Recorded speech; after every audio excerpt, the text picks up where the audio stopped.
Keenest says detectives quickly worked up leads on the street. Once you start developing informants and you get the information. Stabbed in the chest. He's now in critical stable condition.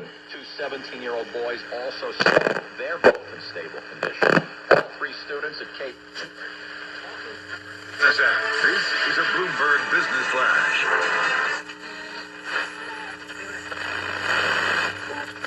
And physically present in New York only. New and exist.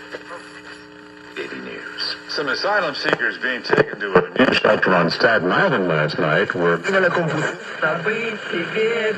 is it? Obama, they don't know. What do you think the future holds for Trump, and what is he? Jar and complaining to someone's boss. So I do think, put on their, I was going to say big boy pants, but that would be offensive to some.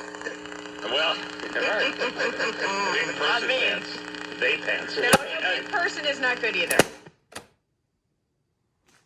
All right, let's, any person. Hey, look, you only have 30 seconds left. But are you finding in HR there are a lot more snowflakes than there used to be? I think it's because of social media.